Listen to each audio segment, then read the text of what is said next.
India दुनिया की सबसे पुरानी सिविलाइजेशन है। हमारे यहाँ पे हमेशा से सबसे स्ट्रॉन्ग आर्मी रही है। पास्ट में जाओ, आप प्रेजेंट की देखो, we are always one of the top most strongest armies of the world. मगर हमने कभी भी किसी भी कंट्री पर आज तक पहला अटैक नहीं किया। मतलब हम किसी कंट्री के ऊपर पहला अटैक करते ही नहीं है। Have you thought of this कि हम पहला अटैक क्यों नहीं करते? आज ये जानने की कोशिश करते हैं।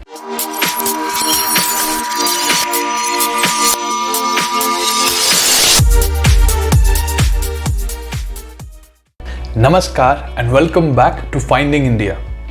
इस सीरीज के अंदर जैसे आप जानते हो, हम लोग बात कर रहे हैं उन चीज़ों की हमारे देश के बारे में जो चीज़ें या तो हमें बताई नहीं गई हैं या हमसे छुपाई गई हैं। आज जैसा मैंने आपको बताया, हम लोग ये जानने की कोशिश कर रहे हैं कि हमारी कंट्री कभी भी किसी भी कंट्री के ऊपर पहला अटैक क्यों नहीं करती। अगर आप हिस्ट्री में भी जाओगे तो एक चोला डायनेस्टी था जब हमने एक्सपैंड किया था, उसके अलावा आपको कोई भी ऐसा एग्जाम्पल नहीं मिलेगा जहां पर हम दूसरी कंट्रीज के अंदर घुसकर उनको अटैक कर रहे हैं। आप रीसेंट टाइम की बात करो, आप हिस्ट्री की बात करो, you will not get this example. लेकिन ऐसा क्यों है? आज इसको ढंग से डिटेल में समझने की कोशिश करते हैं। तो पहले तो हम ये समझ लेते हैं कि इंडिया कितना बड़ा था। आज जो इंडिया है वो एक पार्ट है जो पहले इंडिया हुआ करता था। जैसे कि इंडिया जो शुरू होता था वो अफगानिस्तान से शुरू होता था, जो गांधार था। Afghanistan, Pakistan, India, Bangladesh, Nepal, Myanmar, Sri Lanka, Vietnam, Cambodia, Laos, Tibet, Thailand, Indonesia, ये सब जो थे ये इंडिया के पार्ट थे। इनको हम ग्रेटर इंडिया बोलते थे। So this was all a part of India. और बाद में ये अलग अलग पार्ट्स में टूट गए। लेकिन हमने कभी भी, हमारी कंट्री ने कभी भी इसको क्लेम नहीं किया। When it comes to Kashmir, it is something else। Kashmir का मतलब ये था कि कश्मीर जो है वो पेपर्स में इंडिया के नाम है, लेकिन उस पर कब्जा किया हुआ है। So you want to reclaim your land, that is a separate thing. यहाँ पर ये म्यूचुअली डिवाइड हुआ। So we never claimed it. यहीं पर हम दूसरी कंट्रीज और दूसरे एम्परर्स के बारे में अगर बात करें, जैसे कि यूके, जैसे कि मुगल्स, ऑटोमन एम्पायर, जैसे कि स्पेन, फ्रांस, इन सब ने अलग अलग कंट्रीज के ऊपर राज किया। इन्होंने हमेशा अपने आप को एक्सपैंड करने की कोशिश करी है। और आजकल रिसेंटली अगर आप देखोगे तो एक कंट्री है चाइना। मतलब चाइना एक ऐसा एग्जांपल है जो it is out of the world. एक ऐसी कंट्री जिसके आसपास जो बॉर्डर्स हैं वो 14 कंट्रीज है। मतलब आपकी कंट्री के बॉर्डर कंट्रीज 14 है जिनके साथ आपका बॉर्डर टच होता है, और आपकी जो डिस्प्यूट है बॉर्डर वो 22 कंट्रीज के साथ है। So that is very unusual. और ऐसी कंट्रीज हमेशा से इस दुनिया में रही हैं जो एक्सपेंशन की तरफ चली हैं, जिनको अपना लैंड एरिया हमेशा ही बढ़ाना था। तो पहले तो ये जान लेते हैं कि कोई भी कंट्री दूसरी कंट्री पर अटैक क्यों करती है। पहला रीजन ये हो सकता है कि आपको दूसरी कंट्री की जो लैंड है उसको ऑक्यूपाई करना है। मतलब कि जैसे हिटलर ने वर्ल्ड वॉर 2 में किया था, he occupied a lot of lands of the neighbouring countries. दूसरा रीजन ये हो सकता है कि आप जो है दूसरी कंट्री की जिस पे आप अटैक कर रहे हैं, इन्वेड कर रहे हैं, उस कंट्री के रिसोर्सेज को ऑक्यूपाई करना चाहते हो। जैसे कि पाकिस्तान ने बलूचिस्तान के साथ किया था कि उसने जो बलूचिस्तान को एक्वायर किया और वहाँ का जो नेचुरल गैस था वो सारा का सारा इस वक्त पाकिस्तान यूज़ करता है। तीसरा रीजन यहाँ पर ये हो सकता है कि आपको अपनी कंट्री की जियोग्राफिकल डोमिनेंस चाहिए। मतलब आपको एक ऐसा एरिया चाहिए जहाँ से आप डोमिनेट कर सकते हो। जैसे कि रिसेंटली रशिया ने यूक्रेन पे अटैक करके उसका एक काफ़ी बड़ा एरिया ऑक्यूपाई कर लिया था, जो उसको ओशन के अंदर डोमिनेंस देता है। चौथी चीज़ यहाँ पर ये हो सकती है कि आप जिस कंट्री के अंदर अटैक कर रहे हो वहाँ पर स्टेबिलिटी का इशू है। मतलब ये अच्छे रीजन से आप अटैक कर रहे हो। जैसे कि कह सकते हैं कि यूएस ने पास्ट में वियतनाम पे किया था, या फिर आप कह सकते हो कि यूएस ने और रशिया ने मिल करके या अलग अलग टाइम पर इराक पे किया था। सो यहाँ पर क्या है, आप सामने वाली कंट्री पर अटैक कर रहे हो क्योंकि वहाँ पर सिविल वॉर चल रही है, और उसको रोकने के लिए या फिर उसको संभालने के लिए, उसको स्टेबल करने के लिए आप दूसरी कंट्री पर अटैक कर रहे हो।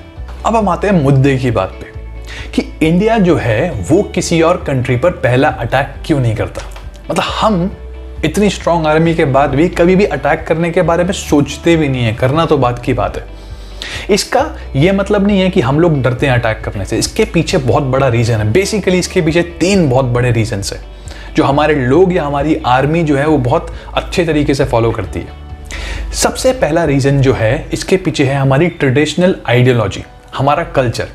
अब देखो, इसको समझाने से पहले मुझे आपको एक चीज़ समझानी पड़ेगी कि हो सकता है कि हम अलग अलग रिलीजन से आते हैं।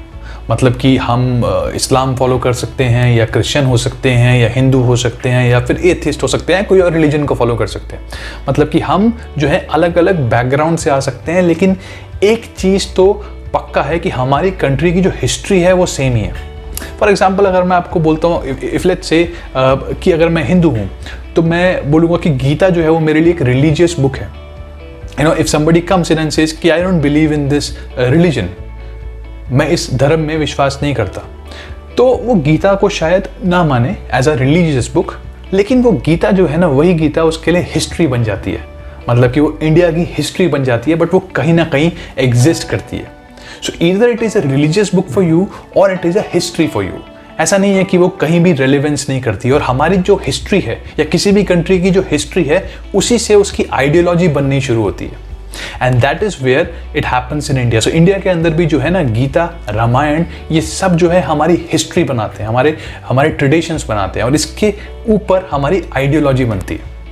अब हमारी आइडियोलॉजी जो है वो क्या है? बेसिकली हमारी आइडियोलॉजी है वसुदेव कुटुंबकम। मतलब कि पूरी जो दुनिया है वो एक फैमिली है, और एक फैमिली में आप कभी भी अटैक करने की कोशिश नहीं करोगे किसी के ऊपर। You would never want to attack any country.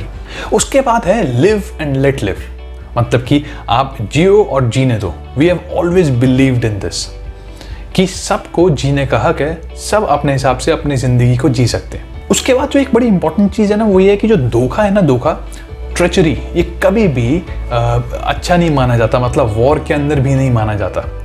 जैसे कि रामायण के अंदर है कि रघुकुल रीत सदा चली आई, प्राण जाए पर वचन न जाए। मतलब कि आपके जान जा सकती है, आप अपने प्राण दे दो, लेकिन अपना वचन मत दो। महाभारत की वॉर के अंदर भी रूल्स थे। वहाँ पर भी बहुत ही स्पेसिफिक रूल्स थे कि जिससे लड़ना है आपको, वो आपकी सेम रैंक का होना चाहिए, उसके पास वही हथियार होना चाहिए जो आपके पास है। और अगर ऐसा नहीं होता था तो वो रुक जाते थे। और ये जो रूल था, ये सारे जो रूल्स थे, ये तब तक चले थे जब तक कौरवों ने अभिमन्यु को जो छल से नहीं मारा था। उसके बाद थोड़ा सा इधर उधर चला गया, लेकिन वॉर के अंदर भी रूल्स थे और वो प्रॉपरली फॉलो हो रहे थे।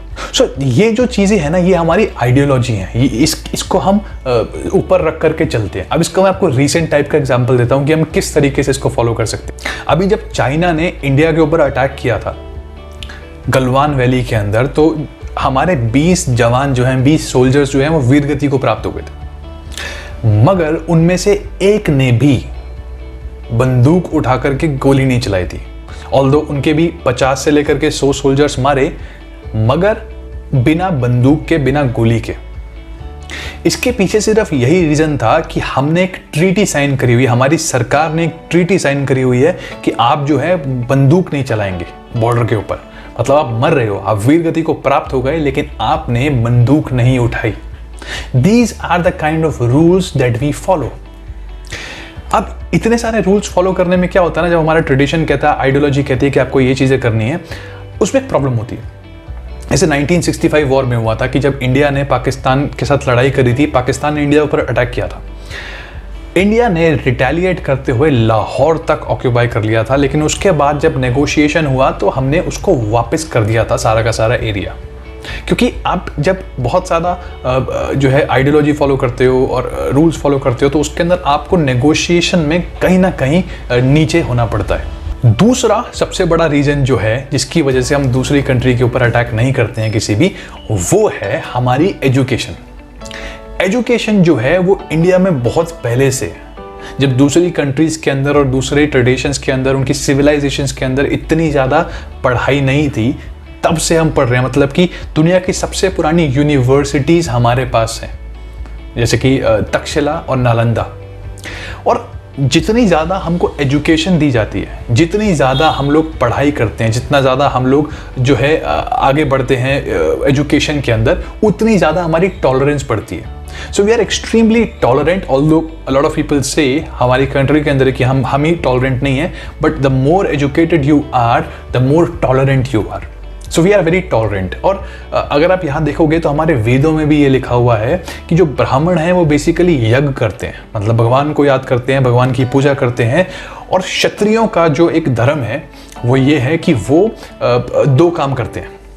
क्षत्रिय बेसिकली जो सोल्जर्स हैं वो क्या काम करते हैं, पहली चीज, अगर इंटरनल केओस होता है, मतलब कि आज के टाइम पे आप बोल सकते हो सिविल वॉर होती है, अगर सिविल वॉर होती है तो जो हमारे क्षत्रिय हैं वो उसको स्टेबल करते हैं कंट्री को। और दूसरा रीजन ये है कि जब एक्सटर्नली कोई अटैक करता है आपके ऊपर तो आपको उस अटैक को रोकना है और डिफेंस करना है, ऑफेंस नहीं है। सो बेसिकली हमारे वेदों में भी यही लिखा हुआ है कि आपको डिफेंसिव रहना है, कोई और राष्ट्र के ऊपर आपको अटैक नहीं करना है। So we again have the same kind of education that has been given to us by Vedas। उसके अलावा अगर आप रामायण की बात करोगे तो जब प्रभु श्री राम श्रीलंका गए थे, जो लंका था उस वक्त, तो आप जब उन्होंने रावण का वध किया था तो उसका वध करने के बाद वो वापस आ गए थे, उन्होंने उसको ऑक्यूपाई करके वहाँ पर राज शुरू नहीं कर दिया था अपना, उस जगह को उन्होंने विभीषण को दे दिया था।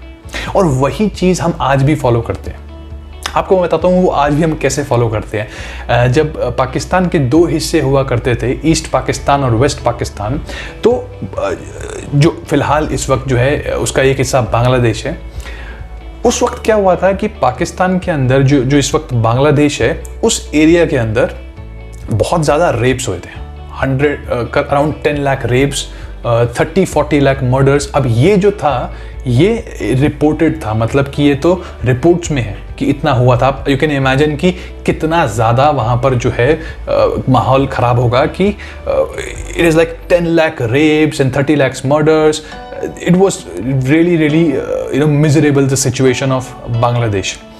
उस वक्त वहाँ से बहुत सारे लोग इंडिया रिफ्यूज के लिए आ रहे थे और इंडिया ने सोचा कि इट इज़ वेरी इंपॉर्टेंट कि हम जो बांग्लादेश है इसको अलग करें। जब हमने उसको अलग किया, क्योंकि उसके अंदर भी पाकिस्तान ने अटैक किया था इंडिया के एक कॉर्नर पे, जब हमने उसको अलग किया उसके बाद हमने बांग्लादेश को जो है ना वो ऑक्यूपाई नहीं कर लिया कि बांग्लादेश जो है वो हमारा ही हिस्सा बन गया। हमने वहाँ की आर्मी को ज़्यादा एम्पावर किया, मुक्ति वाहिनी था उसको एम्पावर किया, उसको बढ़ाया और उनको पाकिस्तान से लड़ाया और ख़ुद भी पाकिस्तान से लड़े ताकि वो लोग जो है आज़ाद हो जाएं और वो लोग जो है अपने हिसाब से जी पाएँ, वहाँ पर इतने ब्रूटल मर्डर ना हो, रेप्स ना हो, और उसको आज़ाद करके उसको वहीं पर छोड़ दिया। Again the same thing, the same education that we have, उसी आइडियोलॉजी को हम फॉलो कर रहे हैं। हमारे यहाँ पर छत्रपति नाम की एक चीज़ है या फिर सम्राट नाम की एक चीज़ है, इसका मतलब होता है कि पूरे राष्ट्र जो है उसका एक हेड, उसका एक राजा, एक अलग अलग राज्य के राजा होते हैं और एक छत्रपति है या फिर एक सम्राट है जो सबका राजा। ऐसा तो हमारे कल्चर में है, लेकिन ऐसा कुछ नहीं है कि पूरी दुनिया का राजा। मतलब हमारे जो है एजुकेशन में कभी भी हमने पूरे दुनिया के राजा के कोई उपाधि हो वो मैंने आज तक नहीं सुनी है। So again we have never thought of going beyond our borders. फिर हमें बताया जाता है कि दो तरह के युद्ध होते हैं, एक धर्म युद्ध होता है, एक कूट युद्ध होता है। धर्म युद्ध जो होता है वो धर्म के लिए होता है, रूल्स फॉलो करके होता है, और जो कूट युद्ध होता है वो it is not considered very good. जो धर्म युद्ध है वो हम आज भी फॉलो करने की कोशिश करते हैं। जैसे कि आपको मैं एक हिस्ट्री के लिए एग्जांपल देता हूँ। जब पृथ्वीराज चौहान के ऊपर गौरी ने अटैक किया था, करीब करीब 16 बार अटैक किया था और 16 की 16 बार वो हारा था, मगर 17 बार फिर से अटैक किया और इस बार उसने पृथ्वीराज चौहान को मारा था। लेकिन सबसे इंपॉर्टेंट बात यह है कि जब 16 की 16 बार वो हारा था तो पृथ्वीराज चौहान ने उसको जिंदा वापस जाने दिया था। अब वो सही है गलत है वो हम डिबेट कर सकते हैं, मगर उसने धर्म युद्ध फॉलो किया था। और तीसरी और सबसे इंपॉर्टेंट जो चीज़ है वो है एथिक्स और इंटेग्रिटी। जैसे मैंने आपको पास्ट के काफ़ी सारे रेफरेंसेस दिए कि ये सारे इंस्टेंसेस हैं और इन चीज़ों को हम आज भी फॉलो करते हैं। उनसे बनती है हमारी इंटेग्रिटी, उनसे बनते हैं हमारे एथिक्स। इंटेग्रिटी वो है कि आप क्या कर रहे हो जब आपको कोई भी नहीं देख रहा। कारगिल युद्ध के वक्त जो 1999 में हुआ था पाकिस्तान और इंडिया के बीच में, इंडिया जो है उसने बहुत सारे सोल्जर पाकिस्तान के मारे थे और उनकी डेड बॉडीज जो हैं वो हमारे यहाँ पड़ी हुई थी। करीब करीब 500 सोल्जर्स की जो डेड बॉडी थी वो हमारी कंट्री के अंदर पड़ी हुई थी। हम चाहते तो उसको जला देते और साइड में रख देते बिकॉज वो एक दुश्मन देश के सोल्जर्स की बॉडी थी। नाउ हमने उसको वापस ऑफर किया जैसे नॉर्मली हर कंट्री करती कि ये आपकी कंट्री के डेड बॉडीज हैं वो अपने लिए लड़ रहे थे और पाकिस्तान को बोला कि आप वापस ले लो। पाकिस्तान ने उसको क्लेम करने से मना कर दिया। उसने बोला कि ये हमारे सोल्जर्स हैं ही नहीं। ऑल्दो उन्होंने सारी ड्रेस पहनी हुई थी, उनके पास जो है सारे के सारे जो डॉक्यूमेंट्स हैं या सब कुछ पाकिस्तान का था, मगर फिर भी उन्होंने उसको क्लेम ही नहीं किया। इंडिया ने सारे के सारे रिचुअल्स फॉलो करके उसको दफनाया, उनकी बॉडीज को दफनाया, और एक सेपरेट जगह है जहां पर उनकी बॉडीज को दफनाया जाता है। Now if you see, this is called ethics.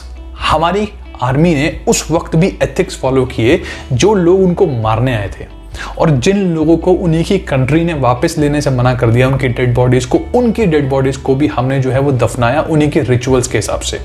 These are called ethics. अगर ये एथिक्स नहीं है, ये इंटेग्रिटी नहीं है, तो I have no other example for any integrity in the world.